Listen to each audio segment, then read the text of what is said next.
Siempre estuvo ahí. El hombre primitivo alzó también la vista hacia ella y sintió curiosidad.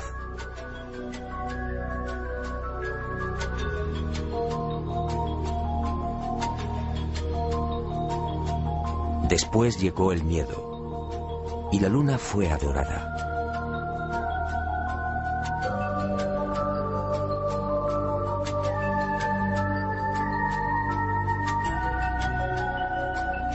Más adelante los seres humanos la convirtieron en un sueño, a veces bello, a veces terrorífico.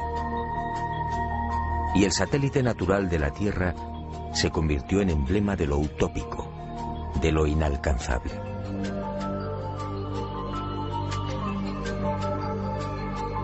Hasta el siglo XX la Luna fue propiedad de poetas y soñadores. Algunos más audaces llegaron incluso a describirla.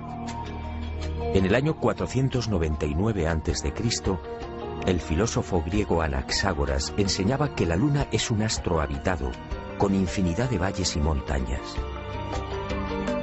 Y otro tanto pensaba Demócrito, el creador de la teoría atómica, nacido también en el siglo V a.C. Pitágoras creía igualmente en una luna viva y habitada. Y su discípulo Filolao iría más allá, asegurando que nuestro satélite natural se hallaba habitado por seres 15 veces más grandes que los humanos. Y acertó al afirmar que el día lunar equivale a 15 días terrestres. Después llegaron los libros. Plutarco, en el siglo I de nuestra era, describe la Luna como una segunda Tierra. Y con los libros, los viajes. Fue hacia el año 160 después de Cristo cuando el griego Luciano de Samosata escribe el primer viaje a la Luna. En su obra Historia verdadera, una tromba de agua arrastra un barco hasta la superficie lunar. Ariosto, en el Orlando Furioso, asegura que la Luna es un gran valle en el que se encuentra todo lo que hemos perdido en la Tierra: riquezas, coronas, honor y esperanza. En 1638 aparece en Inglaterra El hombre en la Luna, otro libro que causa sensación. Su autor, el obispo Francis Godwin, envía a la Luna al aventurero español Domingo González, con la ayuda de una pareja de gansos amaestrados. Fue con Galileo en el siglo XVII, cuando las viejas ideas de los griegos sobre la Luna empiezan a tomar consistencia. Galileo inventa el telescopio y queda asombrado al contemplar los cráteres y las grandes superficies oscuras que son identificadas con mares.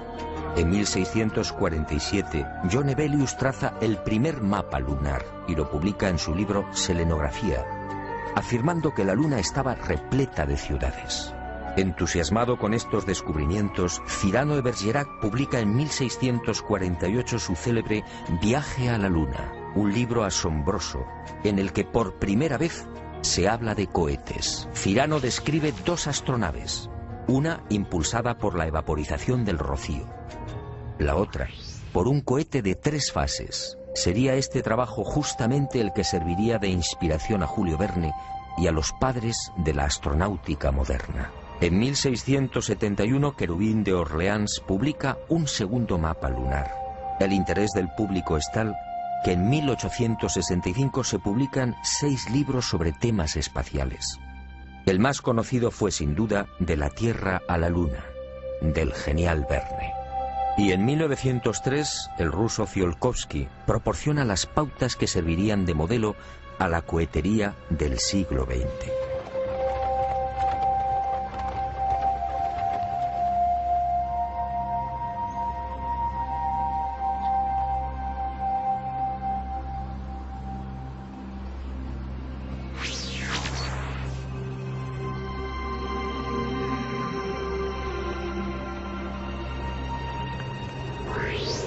Antes de entrar de lleno en las claves de esta historia, permítame un apunte que guarda estrecha relación con lo que quiero contarle.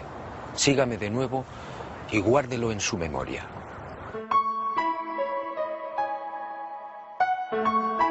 Además de esas viejas y románticas ideas sobre la Luna y de la literatura más o menos fantástica sobre los viajes a nuestro enigmático satélite natural, la historia de la humanidad aparece igualmente repleta de otros no menos misteriosos fenómenos registrados en la superficie lunar.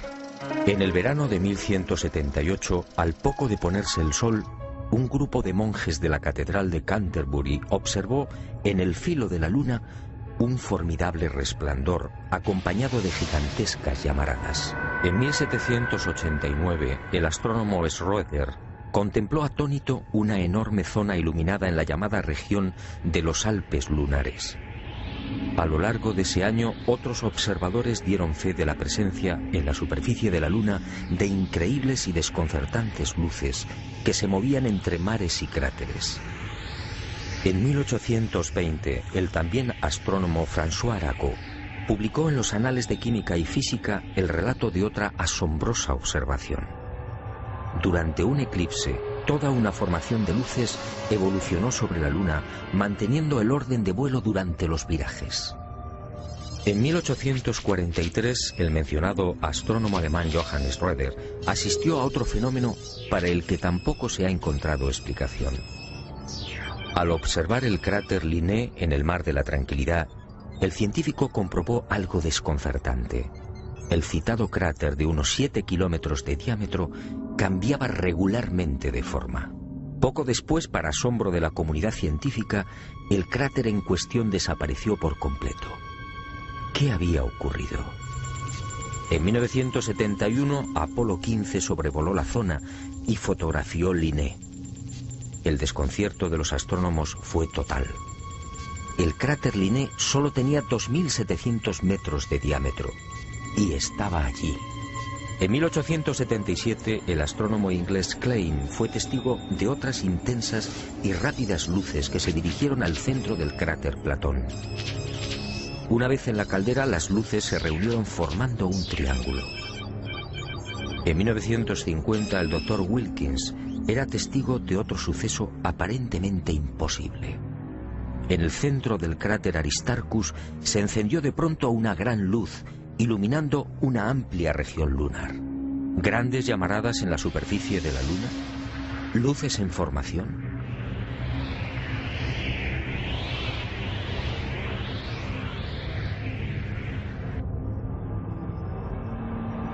¿Qué estaba pasando en la Luna?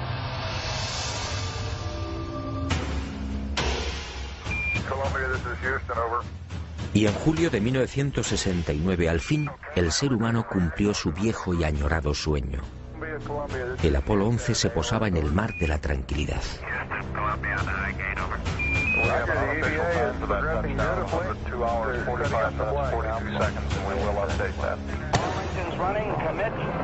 Y el mundo vibró con aquellos primeros y tímidos pasos de Neil Armstrong.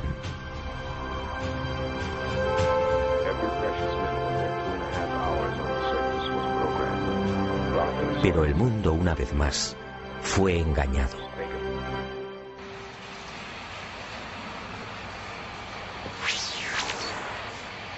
Muchos de los que vivimos aquel histórico y emocionante momento nos hicimos la misma pregunta. ¿Por qué ese obsesivo interés por conquistar la Luna?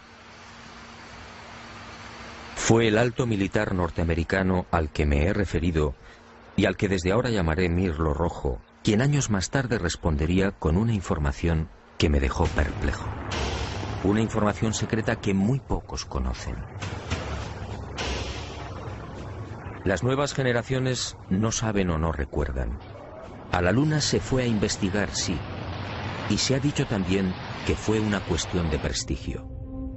Una especie de apuesta entre soviéticos y norteamericanos.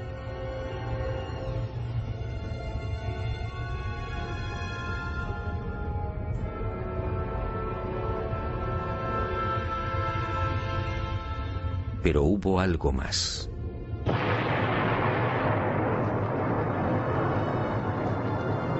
En los años 50, tras la amarga experiencia de la Segunda Guerra Mundial, soviéticos y aliados se embarcaron en una loca carrera de armamento. Aquel periodo fue conocido como Guerra Fría. Una peligrosa etapa en la que llegaron a fabricarse 15.000 bombas nucleares y 9.000 misiles intercontinentales. Y de pronto soviéticos y occidentales experimentaron un brusco giro. De la noche a la mañana, sin aparente justificación, la URSS sorprendió al mundo, situando en órbita el primer satélite artificial, el Sputnik. Era el 4 de octubre de 1957. Y armas nucleares y misiles intercontinentales quedaron en segundo plano. ¿Por qué? Y la opinión pública, atónita, asistió a otra sucesión de acontecimientos no menos desconcertante. Estados Unidos se enganchó también a la incipiente carrera espacial, manteniendo en la sombra su obsesión armamentística. Pero los soviéticos mantuvieron la delantera. Mientras los norteamericanos fallaban una y otra vez en los lanzamientos, el 12 de septiembre de 1959, el Lunik 2 ruso conseguía el primer impacto en la Luna. Poco después, el Lunik 3 enviaba las primeras imágenes de la cara oculta. Y el mundo siguió preguntándose, ¿qué ocurría?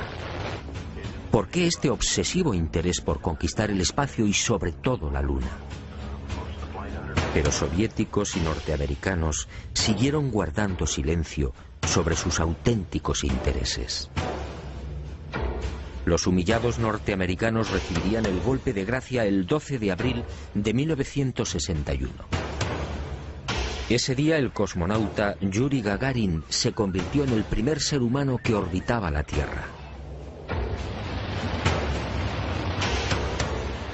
Y el mundo, en especial la nación norteamericana, fue sorprendido de nuevo. 44 días después de la hazaña de Gagarin, el presidente Kennedy compareció ante el Congreso, comprometiéndose a lavar el honor del país. En aquella oportunidad, un Kennedy firme y sereno asombró al mundo.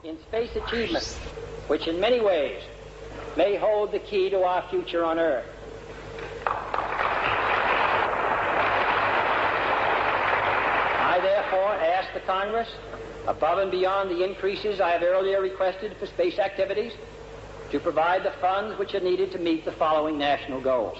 First, I believe that this nation should commit itself to achieving the goal, before this decade is out, of landing a man on the moon and returning him safely to the Earth. ¿A qué se debían estas extrañas prisas? ¿Qué estaba ocurriendo? Aparentemente las palabras de Kennedy obedecían a la necesidad de recuperar el prestigio y la hegemonía militar. Y era cierto en parte. La verdad era otra. La verdad llegaría años más tarde y de la mano de Mirlo Rojo. Él confió en mí y me hizo partícipe de su gran secreto. Un secreto tan espectacular como diabólico.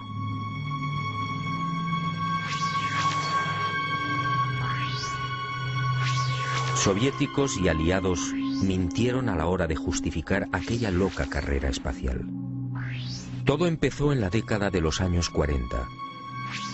En esas fechas, las intensas oleadas ovni registradas en el mundo pusieron en máxima alerta a los militares soviéticos y aliados. Para ellos estaba claro. Aquellos objetos pertenecían a civilizaciones no humanas. Civilizaciones muy avanzadas. El mundo nunca lo supo. Aquellos miles de avistamientos fueron la gran razón que impulsó a los militares al referido y brusco giro en la carrera armamentística. Y concibieron la necesidad de fortalecer los sistemas defensivos, concediendo absoluta prioridad al espacio. Los militares no eran ajenos a los extraños fenómenos luminosos que se registraban en la Luna y que venían reportando los astrónomos. Y desde los años 50, tanto Estados Unidos como la antigua URSS redactaron planes concretos para pisar el satélite natural y establecer bases que, según ellos, pudieran controlar y contrarrestar la presencia de estas astronaves no humanas. Horizon fue uno de estos proyectos diseñado en secreto por el Pentágono. Ni siquiera Kennedy tuvo conocimiento del gran plan. Sencillamente fue engañado. Y consideró de buena fe que los Estados Unidos deberían ser los primeros en ese supuesto desafío técnico y científico. Según Mirlo Rojo, la campaña de intoxicación desplegada por las diferentes agencias gubernamentales norteamericanas y los servicios de inteligencia hizo el resto. Kennedy y la opinión pública mordieron el anzuelo. En la noche del 24 al 25 de julio de 1955 se produjo un nuevo incidente ovni que aceleraría los planes de los militares. Esa noche los observatorios astronómicos de Leningrado y Monte Palomar descubrieron un gigantesco cilindro a 500 kilómetros de la Tierra, orbitando a 30.000 kilómetros por hora. El objeto tenía más de 10 kilómetros de longitud. Días después, soviéticos, norteamericanos, franceses e ingleses se reunían en secreto en Ginebra, confirmando sus temores. Aquella formidable máquina, obviamente, no era humana. Pero ocurrió algo imprevisto. Los soviéticos no aceptaron los consejos y directrices de los militares aliados para establecer un proyecto conjunto en el control del espacio. Y el 4 de octubre de 1957, ante la sorpresa del mundo y la irritación de los aliados, tomaron la delantera con el ya referido lanzamiento del Sputnik.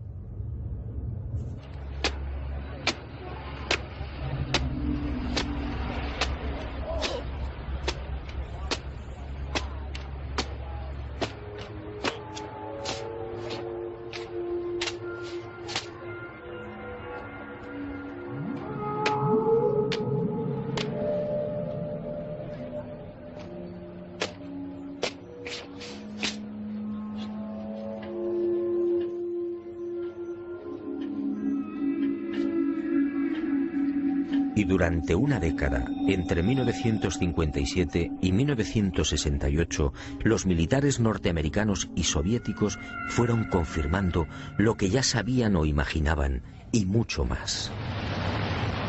En ese periodo fueron lanzadas más de 20 sondas automáticas que se estrellaron en la Luna o alunizaron suavemente.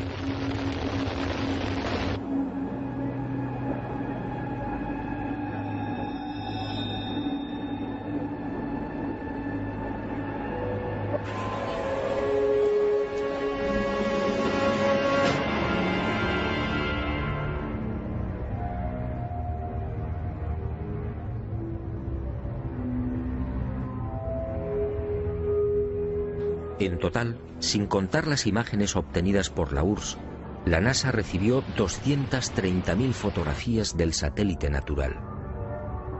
La Luna fue fotografiada en su totalidad y a muy diferentes alturas.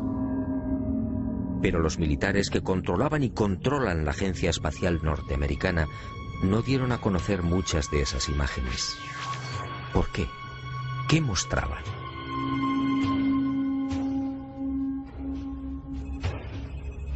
Cuando Mirlo Rojo me entregó algunas de estas fotografías, quedé desconcertado.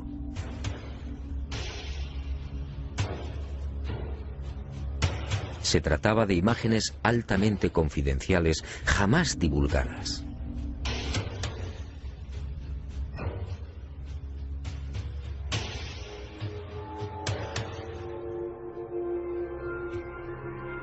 En una de ellas, tomada por la sonda Orbiter 2 en noviembre de 1966, se aprecian dos muros o carreteras paralelos de 27 kilómetros de longitud. Cada una de estas construcciones totalmente artificiales tiene una anchura aproximada de 450 metros.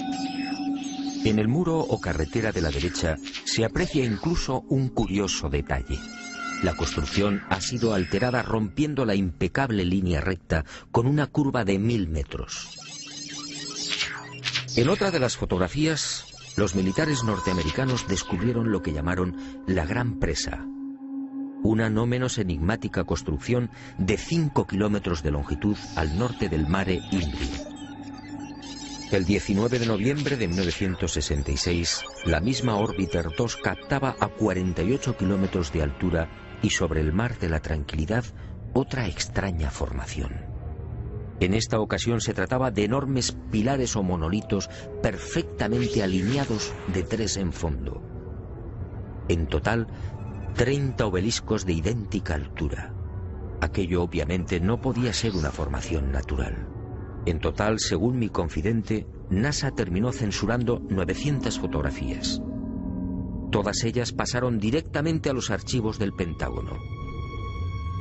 En ellas se distinguen grandes plataformas, posibles ruinas de edificios o ciudades, carreteras y gigantescas cúpulas. Las sospechas de los militares en efecto se cumplieron y prosiguieron con el plan previsto.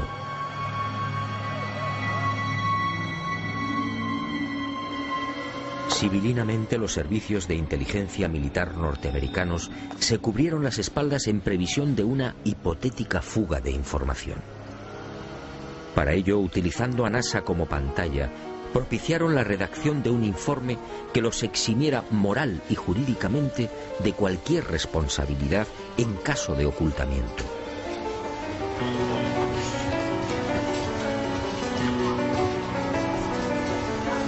Este documento, conocido como Informe Brookings, redactado por prestigiosos científicos, sociólogos, políticos y economistas, fue presentado a la Cámara de Representantes e impreso en abril de 1961. Curiosamente, un mes antes del célebre discurso de Kennedy en el Congreso. Es decir, cuando NASA, la gran tapadera de los militares, estaba a punto de recibir luz verde y los necesarios dineros para el proyecto Apolo. En este informe, además de reconocer que la vida extraterrestre es una posibilidad real, se aconseja a NASA que no difunda los posibles hallazgos que pueda encontrar en la carrera espacial. En la página 215, en la sección titulada Implicaciones de un descubrimiento de vida extraterrestre, el documento señala que la exploración del espacio podría desembocar en el hallazgo de artefactos no humanos. En ese supuesto, continúa el informe Brookings, nuestra civilización se vería amenazada por un irremediable proceso de desintegración, tal y como ha sucedido en la Tierra, en otras épocas y con otros pueblos. Este documento, efectivamente, no deja en buen lugar a la supuesta democracia norteamericana. Hablemos claro. En el informe Brookings, sencillamente, se anima a NASA a ocultar información. Y eso fue lo que hicieron.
En el viaje de ida hacia la Luna, el Apolo 11 vivió una primera experiencia que también fue silenciada. Cuando se hallaba a 200.000 kilómetros de la Tierra, un extraño y gigantesco objeto apareció en las proximidades de la nave. Los astronautas lo describieron como una formidable L, algo similar a una maleta abierta, aunque en ocasiones cambiaba de forma, adoptando la figura de un cilindro. La noticia se filtró a la prensa, pero NASA, fiel a su consigna de ocultamiento, zanjó el asunto con una explicación tan absurda como insostenible. Lo observado por el Apolo 11 solo era el sobrealimentador del cohete Saturno IV. Absurdo, sí, porque en esos momentos la referida fase del cohete se encontraba a 10.800 kilómetros del Apolo. Pero las mentiras de NASA apenas habían empezado. A casi 380.000 kilómetros de la Tierra, muy cerca ya de la superficie lunar, el Apolo descubrió otras luces que volaban en formación.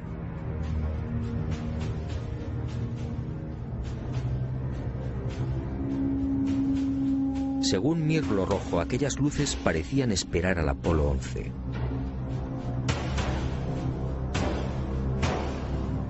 Eran muy brillantes y volaban en perfecta formación.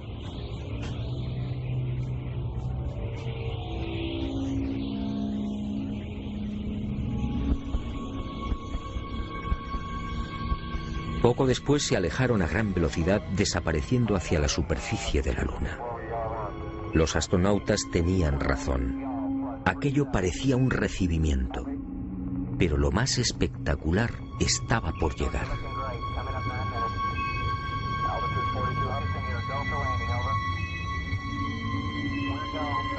Armstrong y Aldrin descendieron finalmente. Su compañero Collins permaneció en órbita lunar a 110 kilómetros de altura.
Y al poco de aquel histórico alunizaje, Armstrong y Aldrin volvieron a sobresaltarse.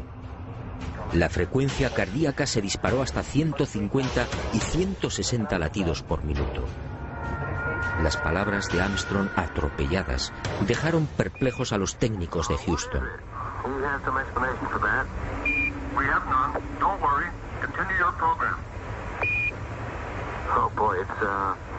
It's really something that was fantastic here. You couldn't ever imagine this. Roger, we know about that. Could you go the other way? Go back the other way.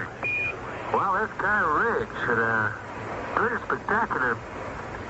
God, what is that there? That's a hollow. What the hell is that? No, tango. There's kind of light there now. Al otro lado del cráter, existente a poco más de 60 metros del Águila, habían aparecido unas naves y unos seres, objetos en forma de disco y perfectamente alineados sobre el terreno. Y junto a ellos varios seres muy altos, con trajes blancos y ajustados. Cuando los astronautas, obedeciendo las insistentes órdenes de Houston, trataron de filmar, objetos y seres desaparecieron.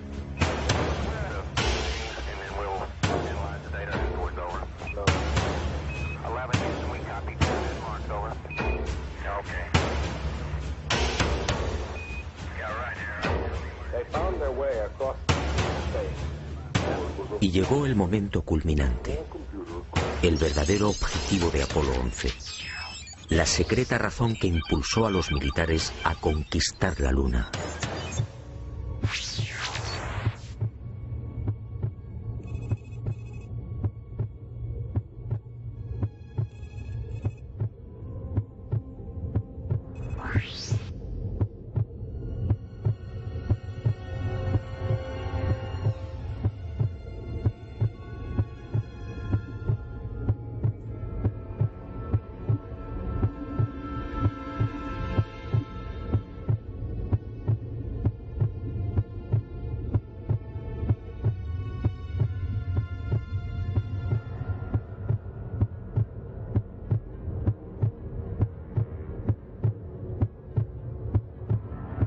Esta fue la verdad, la única y secreta verdad.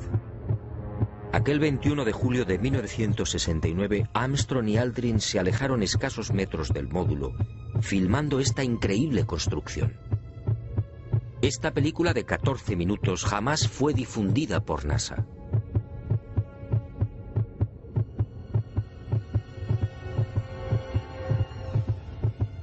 Mirlo Rojo fue uno de los pocos norteamericanos que tuvo acceso a ella. A escasos metros, sí, del Águila. Y no fue casualidad. Todo estaba minuciosamente programado.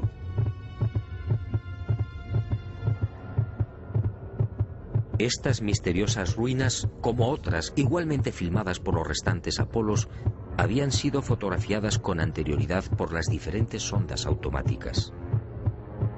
Una de ellas, la Surveyor 5, lanzada el 8 de septiembre de 1967, fue decisiva. Alunizó en el Mar de la Tranquilidad, muy cerca de esta construcción, enviando 19.000 fotografías.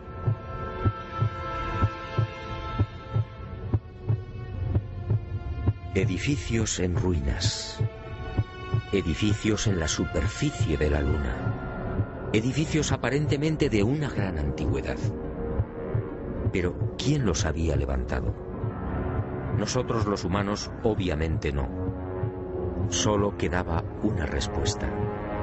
Esto era obra de una civilización no humana.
Los militares habían satisfecho la primera parte de su diabólico plan.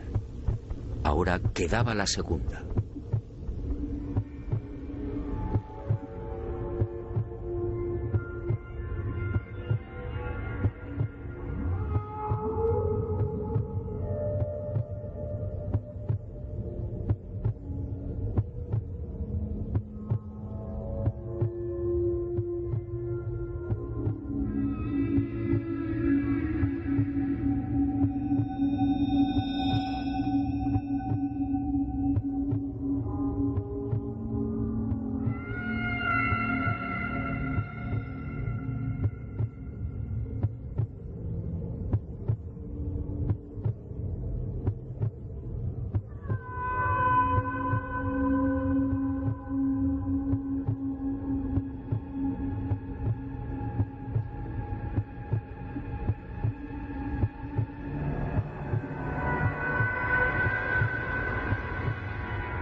Según mi confidente, los astronautas procedieron a lo programado.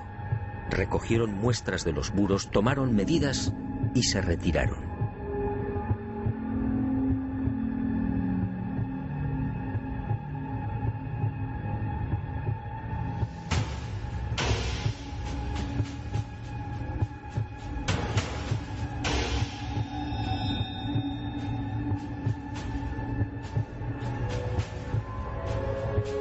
La insólita construcción, muy parecida a un hangar, medía 60 metros de longitud con una altura máxima en los muros de 9 metros.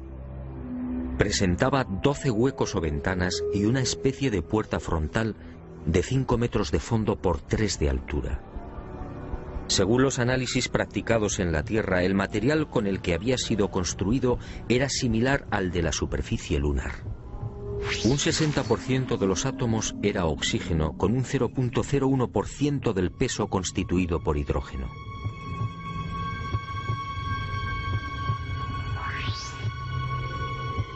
Las paredes se hallaban muy erosionadas. Esta circunstancia, dado que en la Luna no existe prácticamente atmósfera, hizo pensar a los militares que el edificio en cuestión podía tener varios miles de años.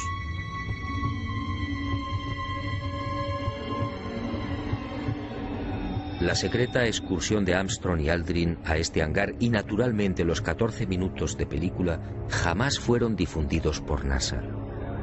Oficialmente no existen. Pero poco faltó para que la increíble aventura se filtrara a la opinión pública. Todo se debió a un error de NASA que permitió la publicación en aquel 21 de julio de una escueta e incomprensible noticia. En un teletipo que dio la vuelta al mundo se afirmaba textualmente: el corazón del astronauta Neil Armstrong alcanzó las 160 pulsaciones por minuto al finalizar hoy su paseo lunar, mientras se hallaba trabajando en la dura operación del cargamento de muestras de rocas y suelo lunar. El hecho pasó prácticamente desapercibido, pero algunos con toda razón se preguntaron ¿cómo era posible que Armstrong sufriera semejante aceleración cardíaca en el más que inofensivo y cómodo transporte de rocas lunares? En el delicado descenso del Águila, la frecuencia cardíaca de Armstrong llegó a 156 pulsaciones por minuto. Ahí sí estaba justificada la fuerte alteración del astronauta. En la carga de rocas, en cambio, no tenía sentido. Armstrong, de 39 años de edad, había llevado a cabo 78 misiones de combate en Corea. Había volado más de 200 modelos de aviones y tenía fama por su extraordinaria frialdad y nervios de acero. ¿Por qué iba a experimentar hasta 160 pulsaciones en la recogida de muestras lunares? La absurda noticia divulgada por Charles Berry, médico de los astronautas, no tuvo en cuenta además otro pequeño gran detalle que invalidó la forzada explicación oficial. Durante las 3 horas que duró el paseo lunar, Armstrong y Aldrin recogieron un total de 25 kilos de rocas. Dado que en la superficie de la Luna existe una gravedad 6 veces menor que la de la Tierra, el peso real de las rocas fue de 4 kilos. 4 kilos repartidos entre 2 astronautas y en diferentes momentos de la excursión lunar. La versión de NASA efectivamente no era creíble.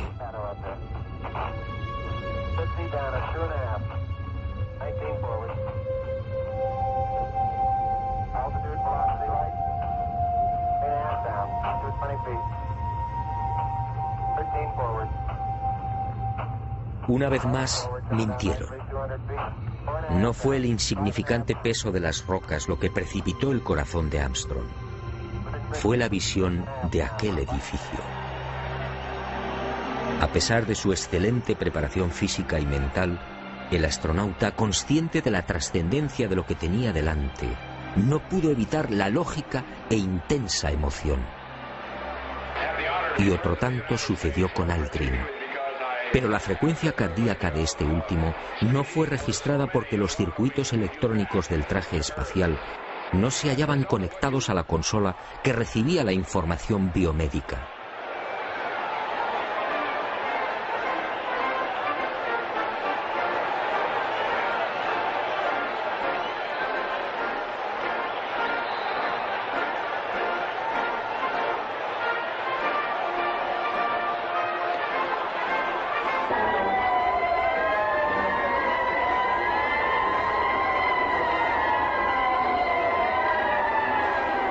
Los hombres del planeta Tierra posaron aquí su pie por primera vez.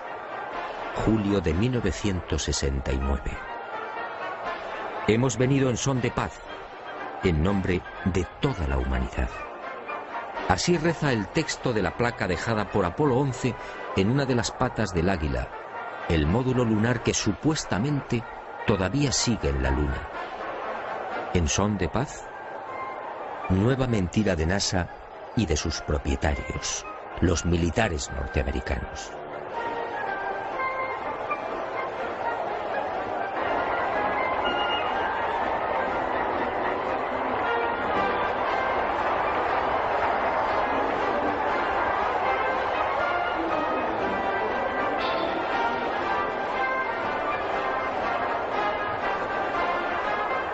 Mirlo Rojo fue contundente.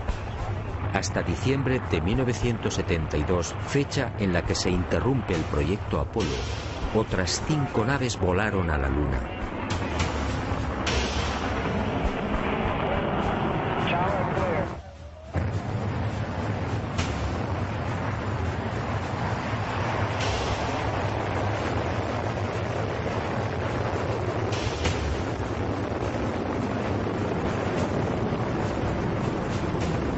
Y volvieron a filmar construcciones. Después, esas edificaciones fueron bombardeadas y destruidas. Y existe la fundada sospecha de que Estados Unidos utilizó armas tácticas nucleares contaminando la Luna.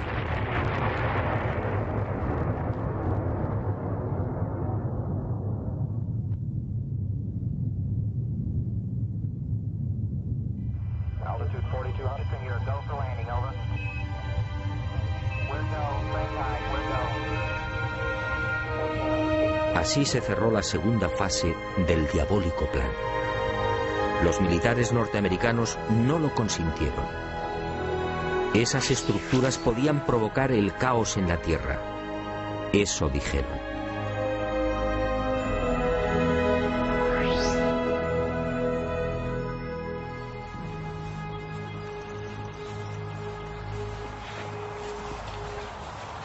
Sí, amigo. En los restantes Apolo sucedieron muchas cosas. Cosas extrañas y secretas. Pero esa es otra historia que quizá algún día me decida a contar. Suponiendo, claro está, que siga vivo. Por cierto, desde aquel diciembre del 72 han transcurrido más de 30 años. ¿Estamos pensando lo mismo? ¿Por qué nunca se volvió a la Luna?